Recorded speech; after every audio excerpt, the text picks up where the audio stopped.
complejo el tema de hoy. Los romanos y el tiempo.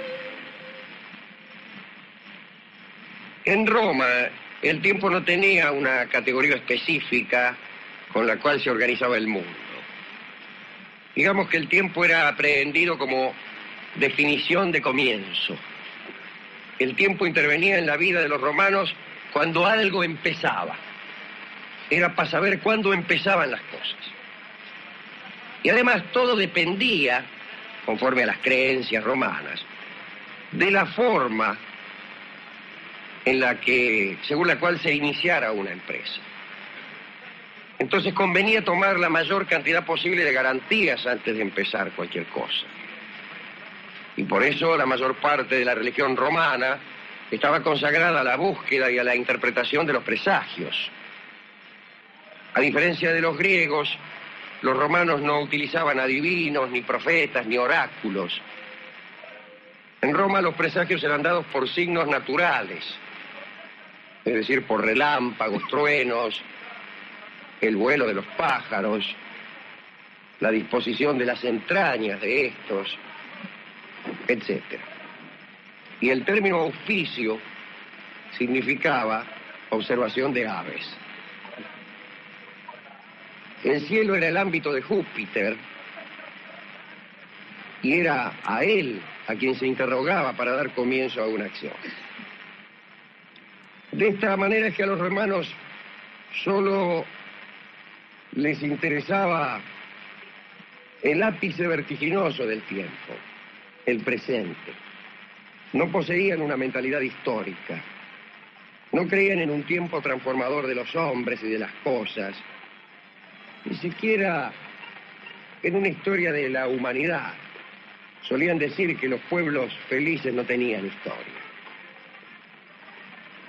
El ideal del pueblo romano era un mundo estable, un orden perpetuo. Y ahí esa tendencia a la codificación aparece con los romanos. Y el tiempo aparecía como el marco de una alternancia entre la ocupación y el ocio, entre el esfuerzo y el descanso, pero nada más. Quiere decir que el único tiempo de Roma era el que se dividía por la acción. Por ejemplo, el año tenía dos estaciones. La estación de la guerra, de marzo a octubre, el verano. Y la estación de octubre a marzo, el invierno, cuando normalmente el ciudadano permanecía en su casa. El verano era la estación de los esfuerzos. Se trabajaba la tierra, se construían grandes obras, se guerreaba. Y el invierno era el descanso, el otium, el ocio. Así como el año se dividía en dos grandes partes, lo mismo sucedía con el día. La tarde era para descansar, el ocio. Y la mañana era el tiempo de acción, del trabajo, del negocio. El ocio y el negocio. Los griegos contaban el tiempo transcurrido, pero los romanos casi no.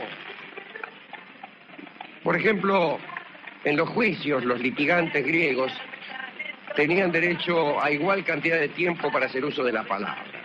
En Roma el tiempo de uso de la palabra no estaba limitado.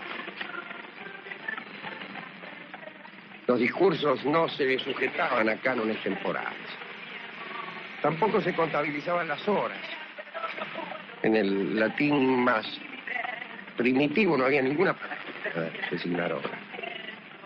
El mayor parámetro que tenían para ubicarse en el día era el mediodía. Todas las acciones públicas o privadas debían comenzar antes de ese momento.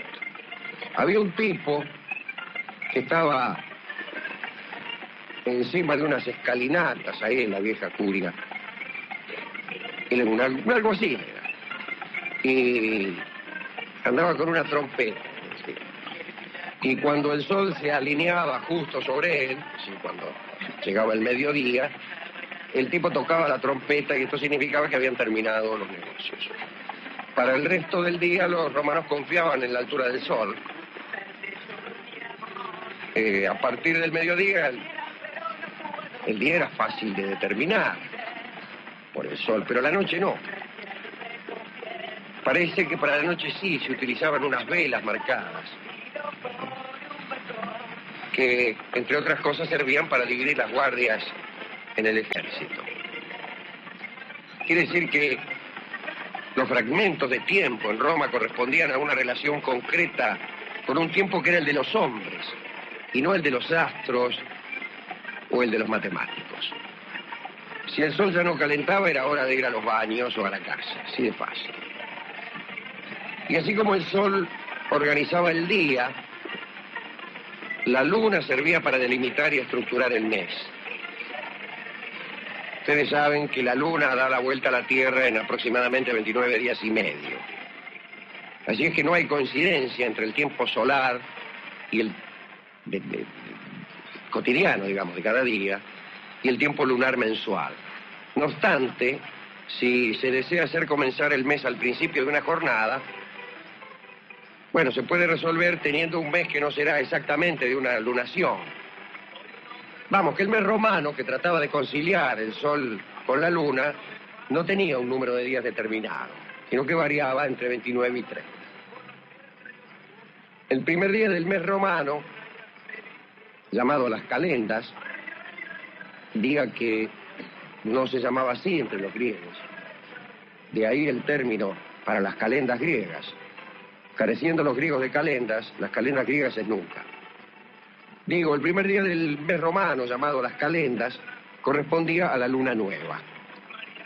Cuando los vigías, apostados por los sacerdotes, veían extinguirse la última media luna, proclamaban las calendas. Ese mismo día anunciaban cuando iban a tener lugar las nonas, es decir, el día del primer cuarto. Después venían los idus, que eran los días de luna llena, que aparecían a mitad de mes. Famosamente, Julio César fue asesinado durante los idus de marzo. Antes de la reforma de Julio César, los romanos respecto al año procedían así. El año no comenzaba ni en un equinoccio ni en un solsticio, sino en marzo, más exactamente en las calendas de marzo. Las calendas del tercer mes después del solsticio de invierno. Luego el año se desarrollaba en 10 meses, de 29 o 30 días. Se llegaba así al 10º mes, diciembre, y había 2 meses muertos, enero y febrero. Enero era utilizado para las purificaciones, en que los romanos se desembarazaban del año viejo, y febrero para recibir al nuevo año con honores. Y el año nuevo empezaba en marzo. Eran 2 meses muertos, enero y febrero. Al respecto, esto lo diré después. A los romanos no les interesaba el fechado cronológico. Tampoco concebían la noción de era, como la era cristiana, por ejemplo, ¿no? Con un año cero y un origen de los tiempos. Es cierto que la antigüedad clásica contaba los años a partir de la fundación de Roma. Pero esto es mentira. Es cierto, pero es mentira. Los historiadores actuales utilizan el año de la fundación de Roma para hacer unos cálculos de una civilización a otra. Pero los romanos no hacían mucho caso de esto. Si deseaban contar los años que separaban un acontecimiento de otro, se debían enumerar hacia atrás las parejas de cónsules. Así como incluso en muchas civilizaciones también se contaba por los reinados. En Roma por los cónsules. La estructura del parentesco también creaba la profundidad del tiempo, porque las genealogías permitían calcular hacia atrás de acuerdo a las generaciones. Se llamaba tiempo de las familias.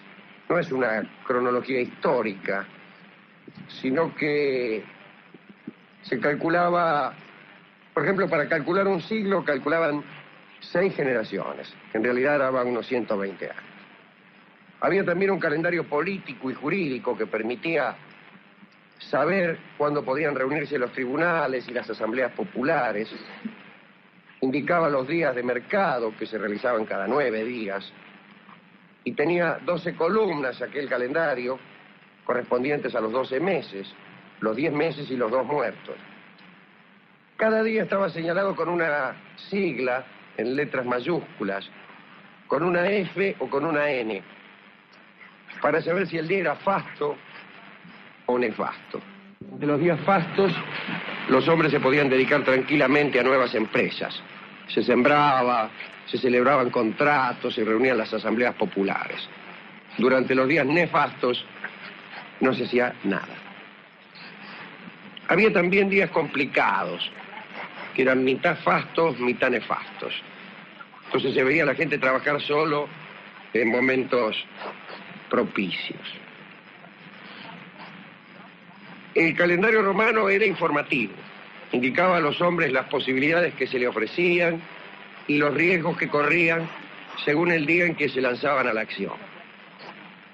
Existían también los días festus, repito, y los días profestus, días proclives para festejos y días no proclives para festejos, que no sabemos si coincidían con los fastos y los nefastos. La fiesta más conocida era la de las Saturnales, el 17 de diciembre, duraba una semana y se convertía en una especie de carnaval. Durante ese día los esclavos comían sentados en la mesa de los amos, en la casa no se observaban diferencias y era la única ocasión en que se permitía a los esclavos jugar a los dados.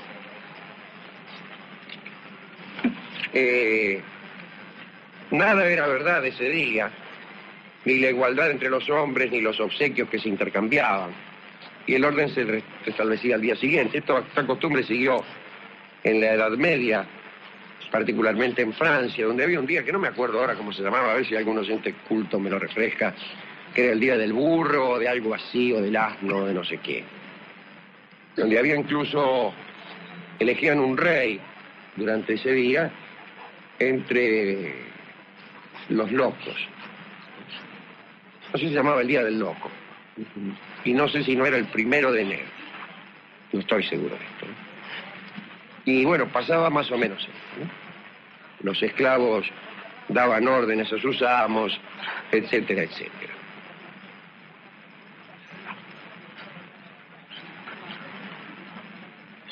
De todo esto podrá conjeturar el oyente avispado que los años romanos presentaban serias imperfecciones. Imperfecciones que seguramente traían grandes dificultades, particularmente para la siembra o para la cosecha. Los equinoccios se iban desplazando. Julio César advirtió este desplazamiento, que era casi catastrófico allá en el año 40. Y como había viajado a Egipto, había conocido en Alejandría cómo medían el tiempo los egipcios. Esta era una medida mucho más exacta que la de los romanos, la medida de los egipcios. Entonces modificó el calendario. Agregó un día cada 4 años. Después del sexto día antes de las calendas de marzo. Y por eso esos años se llamaban bisiesto. Había 2 veces el sexto día. Y ese calendario por el cual algunos se burlaban de César, o sea que había sometido incluso al sol a su capricho o al tiempo. Ese calendario siguió vigente en todo el occidente durante 1500 años, más de 1500 años. En el año 1581, ¿será? Estoy citando de memoria. El Papa Gregorio descubrió que ese calendario juliano también tenía algún defecto.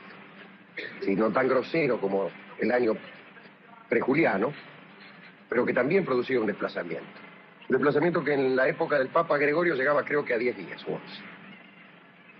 Y entonces anuló 10 días, que creo que eran de octubre, del 5 al 15 de octubre me parece. Es decir, que nos acostamos un 5 de octubre y nos levantamos el 16. No sé quién murió, si fue Santa Teresa de Jesús ese mismo día, y por eso se suele decir que Santa Teresa de Jesús murió un 15 de octubre, un 10 de octubre, y fue enterrada el 25. Sé que fue en octubre, no me acuerdo. Pero no todas las naciones adoptaron tan rápidamente ese calendario. Por ejemplo, Inglaterra recién adoptó ese calendario durante el siglo XVIII. Y uno de los últimos países en adoptar este nuevo calendario fue Rusia. Rusia lo adoptó recién en 1914, en este siglo. Quiere decir que el calendario que inventó Julio César llegó en Rusia hasta este siglo.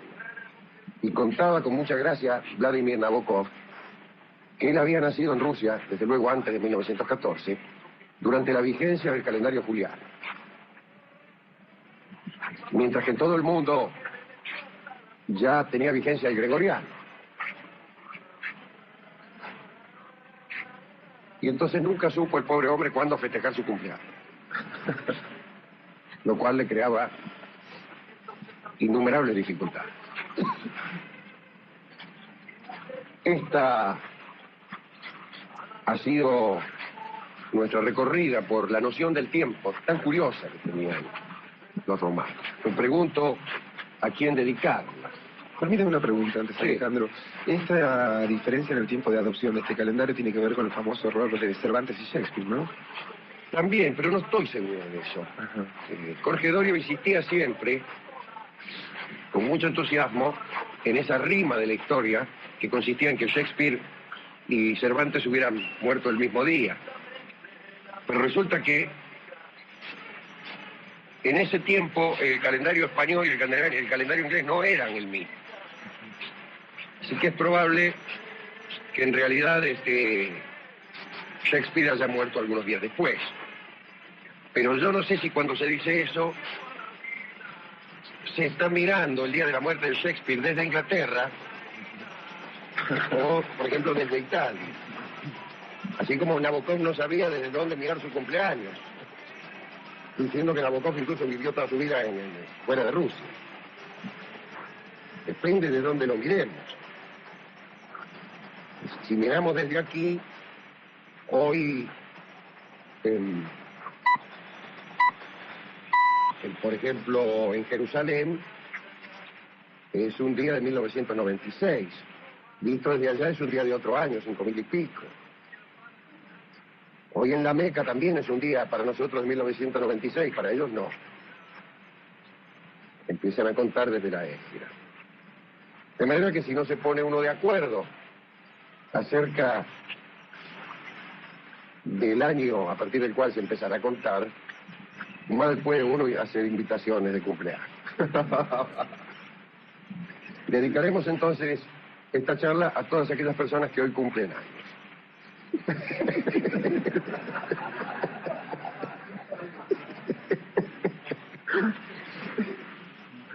A Vladimir Nabokov y a todas aquellas personas cuyo calendario no coincide con el nuestro. Algún día hablaremos también de los otros calendarios. Siempre prometo esto y nunca lo cumplo, pero está bien.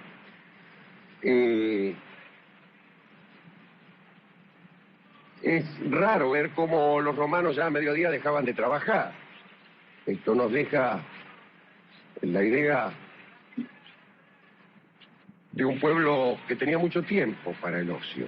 Y sobre esto también hablaremos. Lo cierto es que en la antigüedad se trabajaba menos que ahora. Se me hablará de los esclavos, etcétera, etcétera, pero aún los esclavos. Quiero decir que el afán por progresar, esta locura de movilizarse uno de sol a sol es propia de los tiempos modernos, propia del time is money y de todas esas cuestiones, ¿no? Antes no era tan así. Por eso es de envidiar aquella costumbre de tener la tarde libre. ¿Cómo harían los romanos para manejarse en los días nublados? Me pregunto yo. ¿Cómo haría aquel alguacil parado en la cúspide de la escalinata de la curia para saber cuándo era el mediodía si es que estaba nublado? No lo sé. Le dedicamos entonces a los romanos que necesitaban mañanitas de sol para poder trabajar esta canción que canta Carlos Gardel a dúo consigo mismo y que se llama Mañanita de Sol. Adelante, don Carlos.